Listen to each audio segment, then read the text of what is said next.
ızdırabın takvaya kazandırdığı derinliği görüyor musunuz? O zaman dönüp ben kardeşlerime diyeyim, Adem'i büyüten ızdırabıdır. Hallacı Mansur Tavasi'ninde der ki, Adem düştü, emre itaatteki inceliği kavradı, doğrulur doğrulmaz. Rabbena zalemna enfusena ve in lem tagfir lena ve terhamna lenekunenne minel hasirin dedi. Allah'ım, Havva ve ben bir günahı paylaştık beraber. Aramızda icra ettik, zulmettik nefsimize. Ama nefsine zulmedenleri affeden sensin. Sen etmezsen husranda, haybette, kaybedenler içinde oluruz dedi. Ve 30 sene derler, belki de 40 sene artık emirlerin kendisine geldiği semaya başını kaldırıp bakamadı. 30 sene Adem her şeyi hep yerde aradı. Ama yere doğru baktıkça dolgun bir başağın aşağıya doğru bükülmesi gibi o da dolgunlaşıyor, doygunlaşıyor, bir başak gibi aşağıya doğru eğiliyordu. Zira zaten onun yeri yerdi. Düşeceği yerde topraktı. Allah onu bir başak olarak yaratmıştı.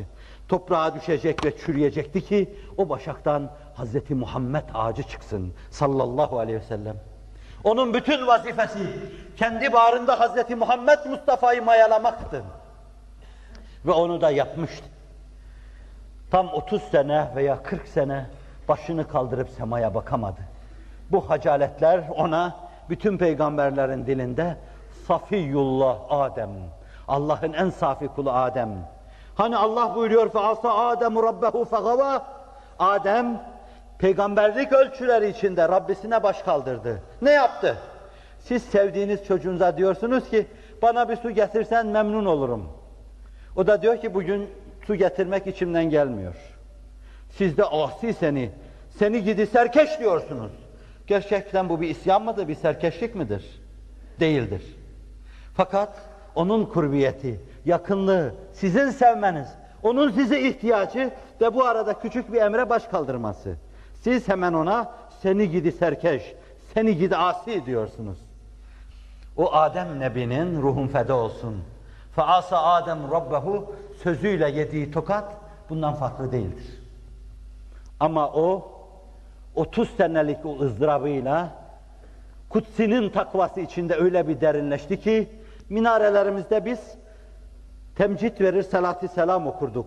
Es-salatu vesselamu aleyke ya Resulallah ve aleyke ya Adem Safiyullah derdik. Adem Safiyullah. Ya Adem Safiyullah. Adem Allah'ın en safi, en öz, kaymak kulu. İbadetü taattaki derinleşmesi. Yunus bin Metta kavminden ayrılıyor izinsiz. Ve bir yerde denize atılıyor da balık onu yutuyor. Bunların keyfiyetini, münakaşasını hiç yapmayalım. Fakat onu sahili selamete çıkaran tesbihi önemli. فَنَادَى فِي الظُّلُمَاتِ اَنْ لَا اِلَٰهِ اِلَّا اَنْتَ سُبْحَانَكَ اِنِّي كُنْتُ مِنَ الظَّالِمِينَ O perde zulmetler içinde nida etti, seslendi, inledi. La ilahe illa ent. Senden başka mabudu bil hak, maksudu bil istikak yoktur. Sebeplerin tesiri yoktur. Ben seni bildim, seni tanıdım. Gözümü sana açtım. Sen evirir çevirirsin. Her şey senin havl ve kuvvetinle döner. Senden başka kimse bir şey yapamaz. La ilahe illa ent. Subhanek. Seni tesbihü takdis ederim. Eşin menendin yoktur. Senin zıddın niddin yoktur. Kuvvetine denk kuvvet yoktur. Senden başka beni kurtaracak yoktur. Subhanek inni kuntu minez zalimin. Ben zulmedenlerden oldum. Sütü döken gibi, yaramazlık yapan bir çocuk gibi boynunu büküp Cenab-ı Hak karşısında iki büklüm olma büyük bir derinliktir. Bir emekli albaydan dinlemiştim. Bir asrı aydınlatan, belki birkaç asrı aydınlatan dev bir düşünce, dev bir ruh. Bir eve misafir olmuş, vaka bu. Onun hali o zaten. Onu bize tanıtanlar, bildirenler öyle tanıttılar. Evrad-ı eskar insanı, inleme insanı. Milleti kurtarma uğrunda kendini çoktan unutmuş insan. Ev sahibi tanımıyor. Hanımıyla yatıyorlar. Birdenbire evin duvarlarının ötüşe geçtiğini duyuyor. Bir inilti, bu da ne? Ömer'e mezarın ses vermesi gibi. Bütün evin duvarlarında, zemininde, tavanında duyulan şu ses. Ama ben o sesi diyemeyeceğim. Çünkü ne sesim onun sesi, ne soluğum onun soluğu, ne gırtlağım onun gırtlağı, ne de dilim onun dilidir. Aman Allah'ım, öyle la ilahe illa ente subhanek, inni kuntu minel zalimin. Ve ya Rabbi inni messeniyeddur ve ente erhamur rahimin. Rabbi inni messeniyeddur, kabul buyur şakamı bir de ya Rabbi. Rabbi inni messeniyeddur, esas bana zarar isabet etti. Sen erhamur rahiminsin. Rabbi inni messeniyeddur ve ente erhamur rahimin. Rabbi inni messeniyeddur ve ente erhamur rahimin. Dürtüyor yanındaki hanıma. Hanım kalk diyor, eve devlet kuşu kondu. Bu adam Hızır mıdır nedir? Hızır değildir ama makamı Hızır'ı temsil eden bir büyüktür. O Hz. Ebu Bekirlerle temsil eden manayı temsil eden, Hz. Ömerlerle temsil edilen manayı temsil eden, Şah-ı Geylanilerle temsil edilen manayı temsil eden, Şazelilerle temsil edilen manayı temsil eden, Bedevilerle temsil edilen manayı temsil eden, Nakşibendilerle temsil edilen manayı temsil eden, İmam-ı Rabbanilerle temsil edilen manayı temsil eden ayrı bir büyük, bir zirve insandır. Rabbi inni messeniyeddur ve ente erhamur rahimin. Zarar esas bize isabet etti. Allah'ım bize merhamet buyur. Allah'ım bize mağfiret buyur. ızdırap. ızdırabın takvaya ayrı bir buğut olması. Öyle bir derinlik kazandırır ki Esved bin Yezid-ü Nehai ölünce ızdırap insanı. Başka bir Yezid adına yakalamışlar bunu. Abbasi zalimleri, onların içinde de zalim var. Başka bir Yezid'i ararken Esved ibn Yezid-ü Nehai'yi yakalamışlar. Senin adın da Yezid. Sen o Yezid olabilirsin. Yine ihtimaller vukuat yerine konuyor. Yine cinayetler işleniyor. Yine kanunlar çiğneniyor. Biraz Tevfik Fikret edasına girdim, istemezdim. Yine yeminler bozuluyor. Yine yeminler ayak altına alınıyor. Yine insanlık çiğneniyor. Esved ibn Yezid-ü Nehai. Ama o Yezid değil. Ona diyorlar ki ne diye demiyorsun, ben o adam değilim desen inanacaklar. Takvan zühdün. Çünkü sabaha kadar damın üstünde sütun gibi böyle duruyor Allah karşısında. Ebu Hanife mektebinin kudvesi. Ebu Hanife ilminin aktığı altın oluk. Efendimizle Ebu Hanife arasında altın oluk. Şöyle diyor kendine yakışır şekilde. Nasıl söylerim? Masum zalimler arıyorlar diye, onlara göre günahkar diye. Allah'ın bir masum kulunu bu zalimlere nasıl teslim ederim? Nasıl olsa bir mümine eziyet edecekler. Varsın o ben olsun, ne zararı var? Bu. Ama hayat boyu ızdırap insanı. Can hülkuma gelmiş, hıçkırıyor, hıçkıra ağlıyor. Ona diyorlar hangi günahın var bilmiyoruz, günahlarından mı korkuyor ağlıyorsun? Gülüyor. Ben günahlardan öte bir şeyden korkuyorum diyor. Günahtan öte ne vardır? Küfür. Ben şirkten korkuyorum diyor. İmansız Allah'a gideceğimden korkuyorum diyor. Ve ölüyor. Bu ızdıraplar meğer ne büyütmüş onu.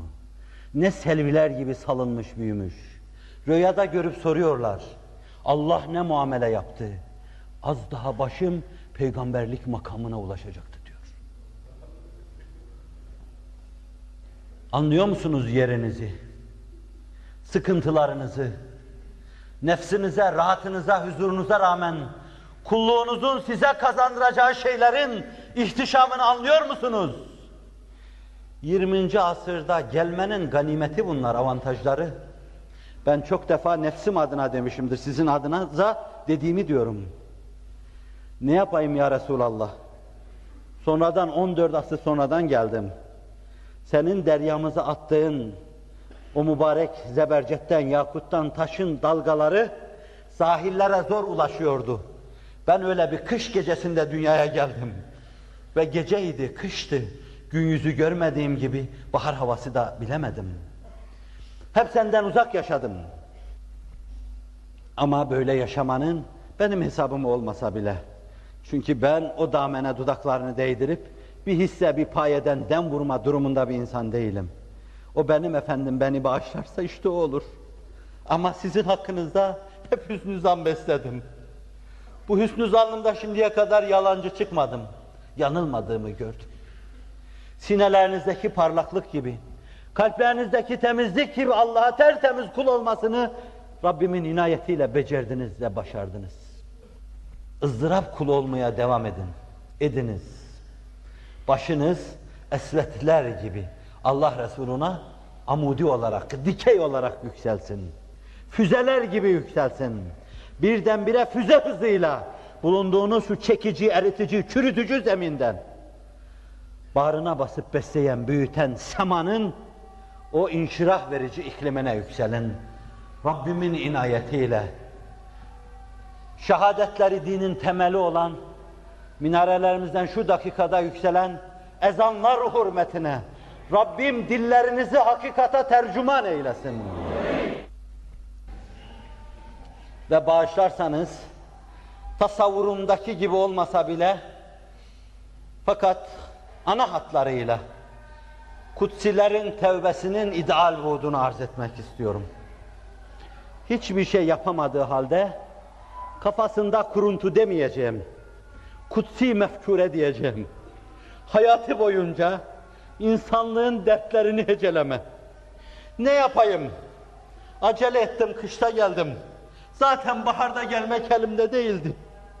Kışta bahar yapmak da elimden gelmez benim. Ama bir baharı çok arzuluyorum. Bahar deyince daha gelecek baharların kokuları burnumda kendilerini hissettiriyor. Bayılacak hale geliyorum. Takvanın ideal buğdu. Ve her şeye rağmen günah toplumları içinde yaşıyor. Her şeye rağmen göz belki bazı şeylere ilişiyor. Kulağa başka şeyler, yaramaz şeyler giriyor. Ağız yaramaz şeyler söylüyor. Ama Nebi'nin sözüne uyarak halkın içinde durup hakla beraber olmak, başkalarına hakka giden yolu göstermek, uzdette yaşamaktan 1000 defa daha hayırlıdır. Halkın içinde durmak ama hakla beraber olmak, ama halkı hakka çağırmak. Nebiler yolu bu. Bu takvanın, benim dediğim kutsilerin, arzu edersiniz bizler diyebilirsiniz, kutsilerin takvasının ideal buğdudur. Bu işe talipseniz, pazarda, müzayedede var. Talip olabilirsiniz. Allah bunu size vermek istiyor. Sahip çıkarsanız, akıllıca hareket ederseniz, anarşiye, huzursuzluğa karışmazsanız, muhabbet fedaileri olarak imana muhtaç gönüllere iman koşturursanız, Allah bu işi size vereceği görülüyor gibi. İdeal insanın bu mevzudaki tasavvurları, düşünceleri, takvanın insana kazandırdığı derinlikleri kazandırıyor. 25 milyon milletimin imanını selamette görürsem, cehennemin alevleri içinde yanmaya razıyım. Yakar mı seni? Seni yakacağına beni yaksın.